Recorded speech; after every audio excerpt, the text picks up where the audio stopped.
Hello and welcome to a rolling review with Wheelchair 21. On today's rolling review, it is Ultra-Act Ultraman 0 Renewal Edition. The Renewal Edition is in the new favorable box from Tamashii Nations. Has awesome blue, silver trimming, and red.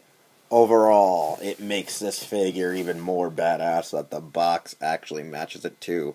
It shows that it comes with the limited run special effect piece to have him team with Leo and shoot off that awesome energy blast that I have yet to see since I have not seen that actual movie. I don't think they even used it in the Ultra Galaxy Legend film.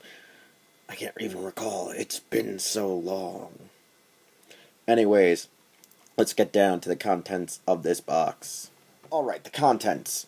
You have 6 pairs of additional hands. You have his Zero Sluggers in 3 additional versions.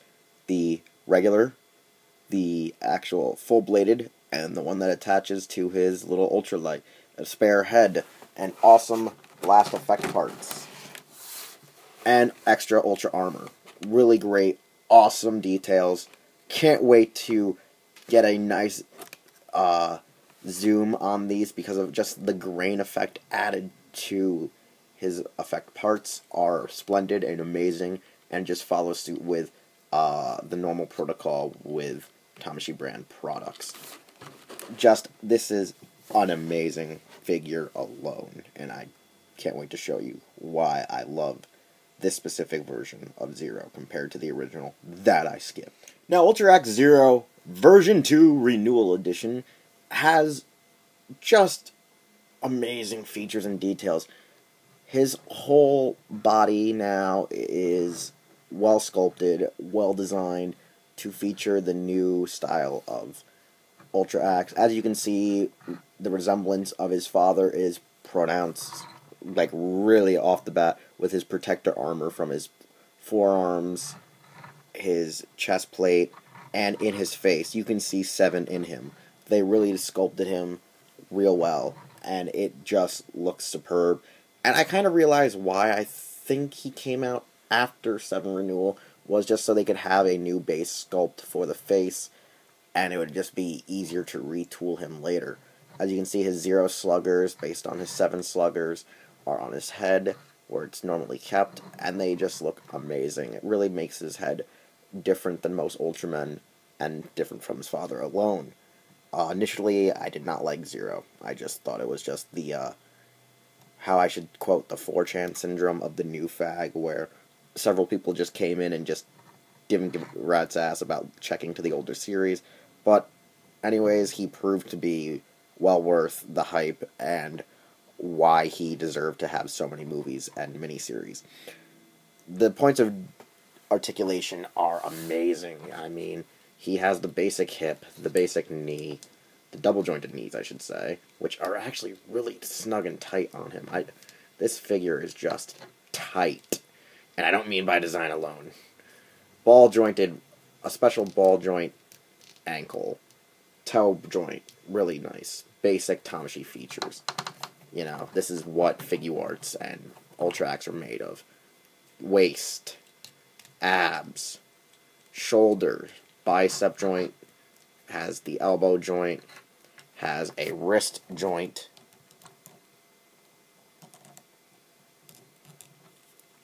and has the whole Ultra-Act style head swivel where the head can turn back and forth and can actually look straight up to have a flying-like pose about him. So it's great, and a piece just fell off of him. That's so nice. I'm pretty sure. Overall, Zero has plentiful ways to display the figure, especially due to the fact of his Zero Sluggers having multiple ways to be featured, whether they be separate as just regular hand blades, whether they've been the twin Zero Slugger, or for the twin shot. You can just display it in any way or form. And to do so, you have to remove his head. His head, showing that the Zero Sluggers have been fully detached and removed, looks awesome. Still has a really nice, profound feature about him. He just has a lot of detail really put into his face. And as such, it just pops right off and plugs right onto the body and is amazing. First off, we have the Zero Sluggers in their basic form with the effect piece. There's two versions, one without the effect piece, the other with.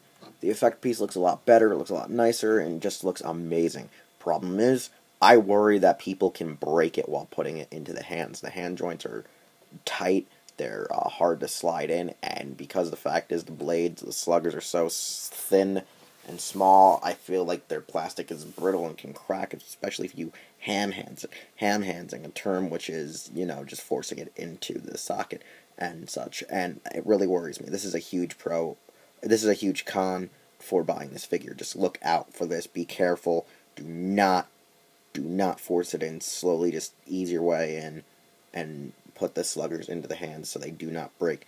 Up next, we will be showing the twin slugger when they're both together looking like a Klingon warblade.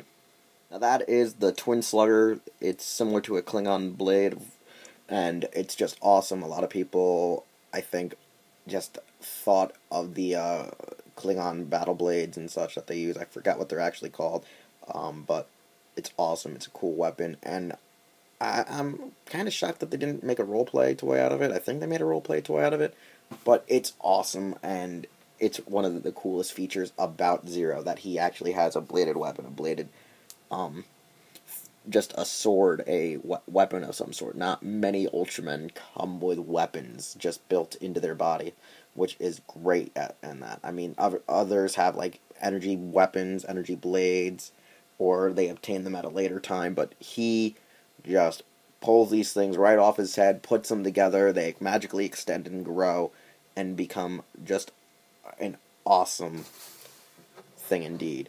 Now, he can also attach them to his color timer to use his Zero twin shot, and it's an awesome chest blast. It's just a giant breast cannon, similar to Guyver's Mega Smasher.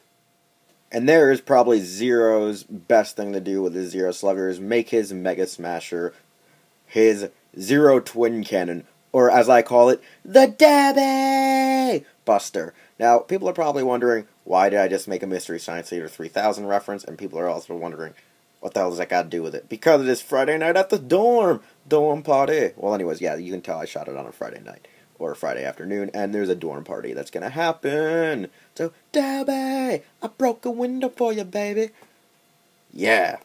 Anyways, I just love it. It looks great, and it's a prominent feature. Too bad there's not like a blast effect version that actually shows it radiating light, or a clear effect just showing it like charging up to blast, or a effect that actually shows the blast coming off of it in general, but that probably would be too top heavy and would need like a Monster Art stage plugged down into it to make it actually show the effect itself. But an Ultraman is not an Ultraman without his wide shot or his spatium beam, the infamous L-shaped blast. And to do so, you have to take out his color time and replace it with the regular version, take off his Ultra Armor and replace it with actual more flexible Ultra Armor, so you can bend in his arms to attach said effect. And then you have Zero's wide shot. Now, the funny thing about it is, he can only shoot it directly straight up, and I'm guessing it's just because they're like, oh, hey, we don't want him shooting it right in the regular formation, we want him shooting it directly up at Belial, Arc Belial, Kaiser Belial, because Belial's just badass and ominous like that. He is just that demon in the sky. And it is a wonderful blast effect part. It's big, it's wide, it's not one of the longer burst shots, but it's amazing nonetheless. There's a nice hue of orange and red, but the red is more just how you angle the light on this nice, just crystalline orange effect. There's a light orange here with some grain in it, showing like some debris and rubble and just cracks of energy, how the wave, and it's just beautiful. I really like it. I mean, I would love to display this wonderful, wonderful combination of all the awesome that is between Zero and Leo, but I don't have a Leo to display. And it also shows that it can be displayed with a Tamashi effect piece up here, just to hold it in place to have both Ultras firing the attack. Zero's arms go up in here, and Leo's go in the back. Really nice piece. Can't wait to display it in the future, because this is one awesome blast. It's a shame I don't have another Ultra on me to actually just put it on, display.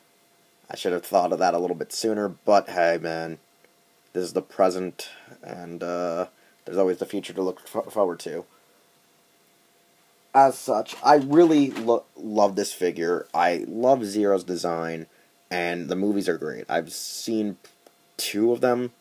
I've seen some of the Ultra fights, and I can't wait to get Strong Corona and Luna Miracle, because they just look really awesome. They look amazing, and I can't wait for that Ultra form where he's like black and gold. That's just amazing.